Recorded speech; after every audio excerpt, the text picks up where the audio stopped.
آقا بسم الله.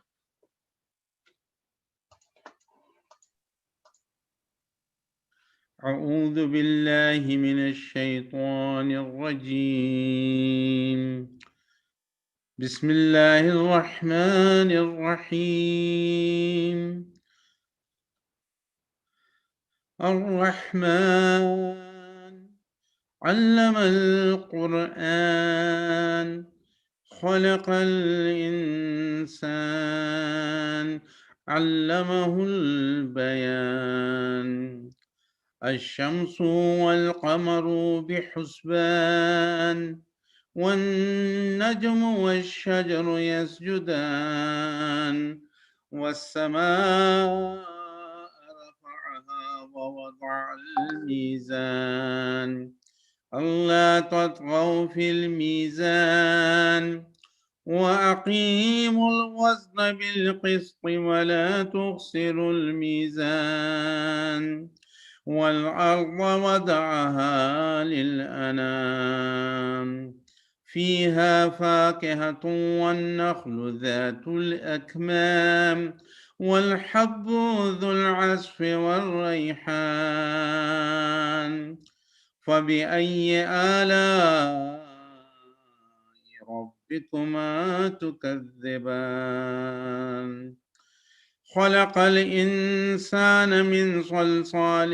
كالفخار وخلق الجان من مارج من نار فبأي آلاء ربكما تكذبان رب المشرقين ورب المغربين فبأي آلاء ربكما تكذبان مرج البحرين يلتقيان بينهما برزخ لا يبغيان فبأي آلاء ربكما تكذبان يخرج منهما اللؤلؤ والمرجان فبأي آلاء ربكما تكذبان وله الجوار المنشآت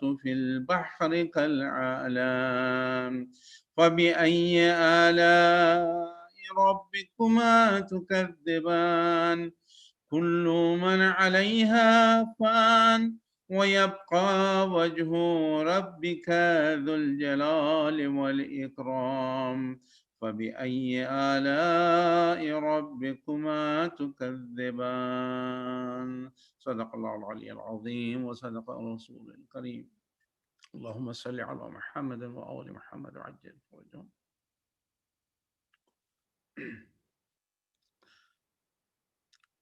حديث كساء.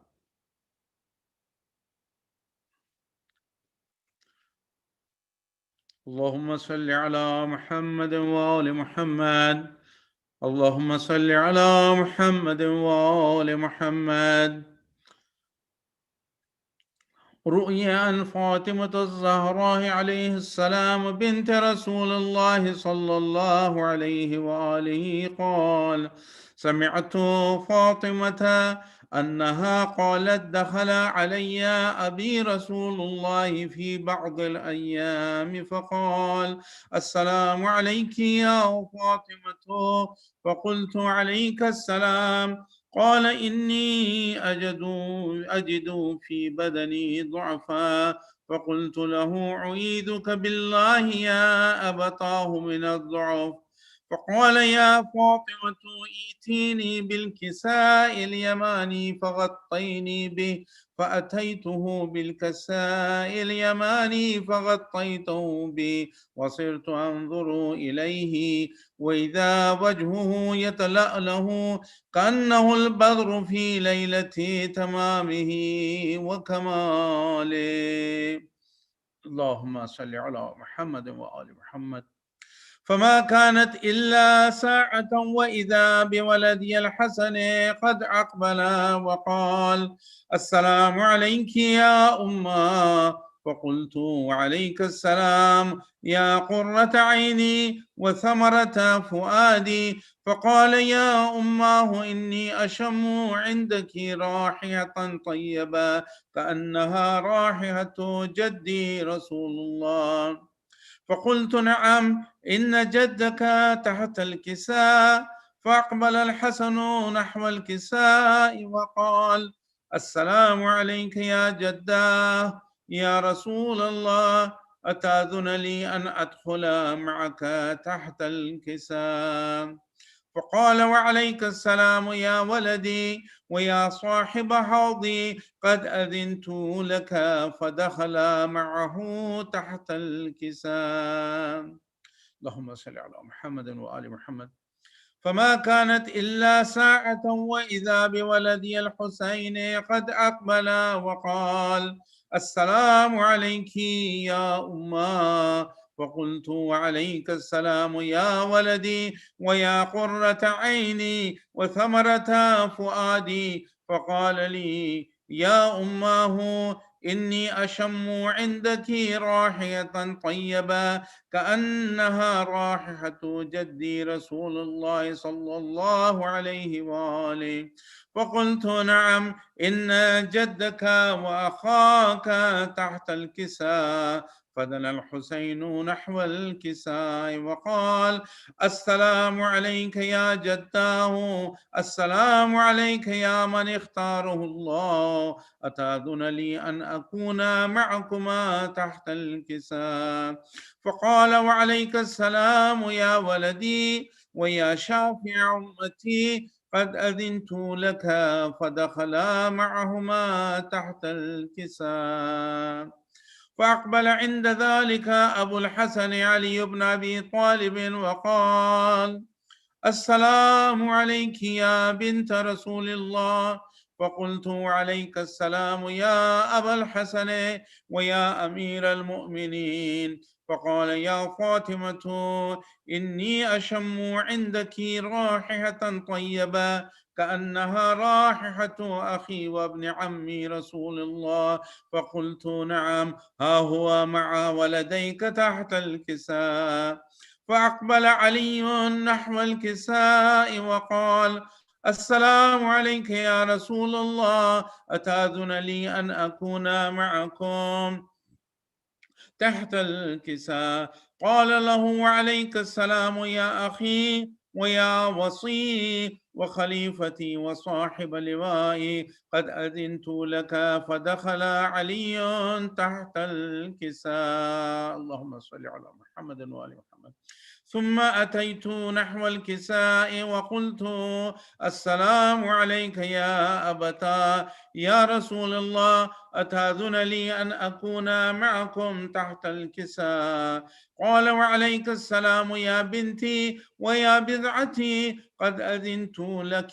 فدخلت تحت الكساء.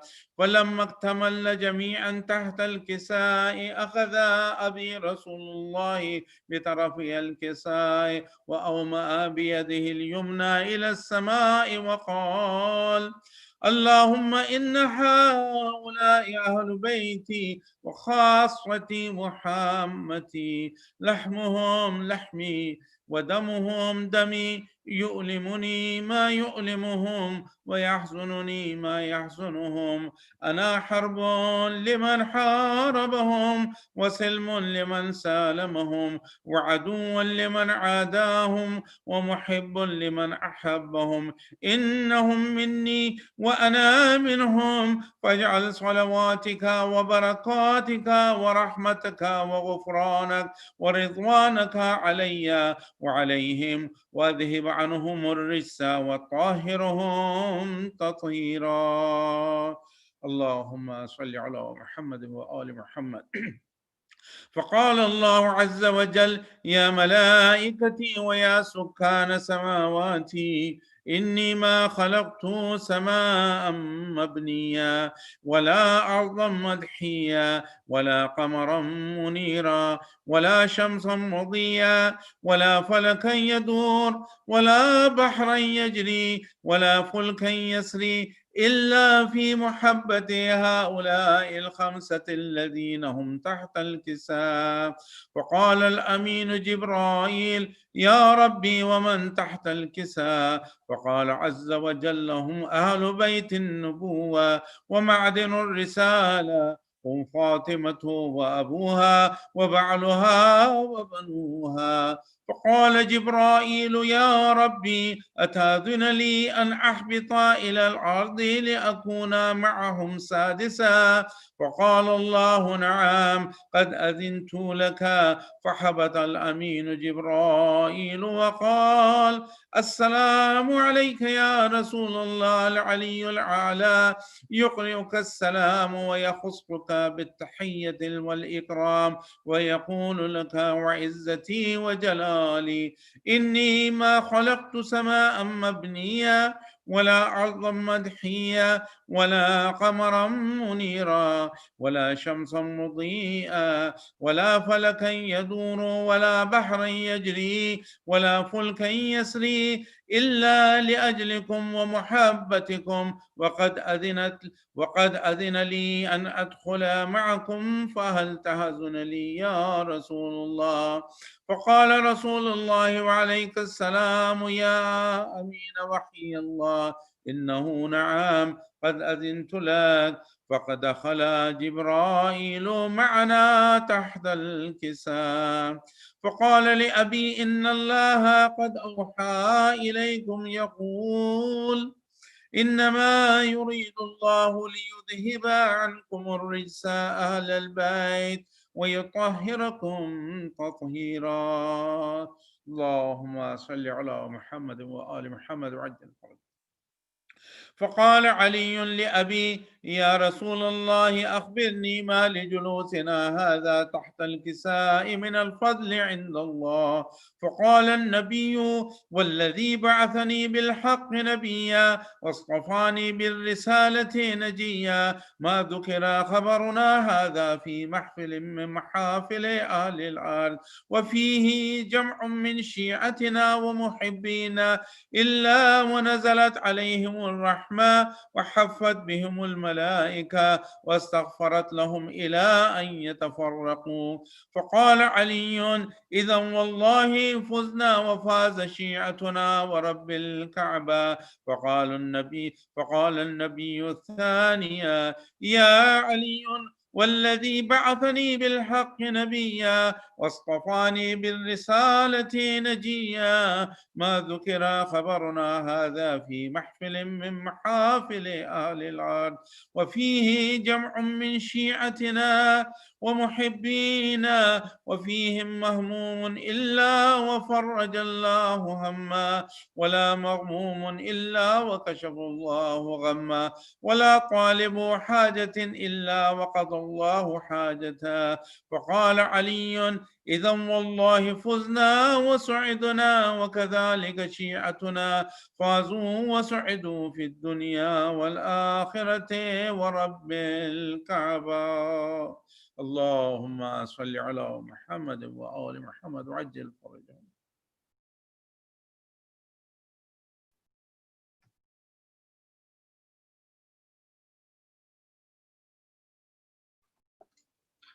Satan, are you ready? Yes.